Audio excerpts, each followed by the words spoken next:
išgirdus žodį pasninkas, visiems kyla asociacija, kad tai yra tam tikras penktadieninis mėsos nevalgymas ir viskas to užsibaigia, kad tiesiog atsisakyti mėsos. Ir manau, kad atsisakyti kažko, vien tam, kad atsisakyti, būtų neteisinga. Pasninkas visų pirma man yra labai atidus žvilgsnis į save patį, į tai, kuo aš dabar gyvenu ir ką aš šiuo metu darau gyvenime ir kas mane supa. Žiūrėdamas į save, aš bandau pamatyti, galbūt kažkas mane apsunkina, apkrauna. Tai yra man atsisakymas kažkokių brangių, svarbių, kad ir netgi ir įprastų dalykų mano gyvenime.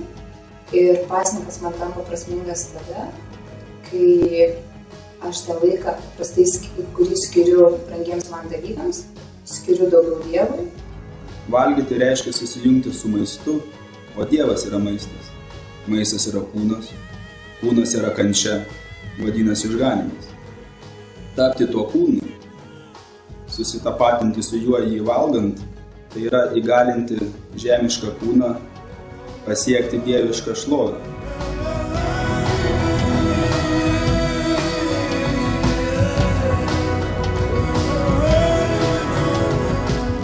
Pasninkas gali turėti dvi vertės.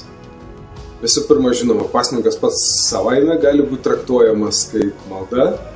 Tai reiškia, viešpatie, priimk mano auką, priimk mano susilaikymą, priimk mano tą kovą.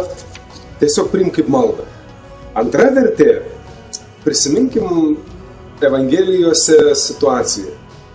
Apaštalai bandė išvaryti demoną, jiems nepavyko. Jie Jėzaus klausė, kodėl? Ir tada Jėzus atsakė, šita veislė yra išvaroma tik tai pasninku ir malda. Ir jeigu, pavyzdžiui, mes turim ydą kokią nors ir bandom su ją kovoti, tai šitie du elementai yra labai svarbus. Visų pirma, žinoma, malda, kuri užtikrina Dievo pagalbą mūsų kovoje. Tuo tarpu pasninkas, jisai žymi mūsų asmeninę ištvermę šitoj kovoj su savo ydom.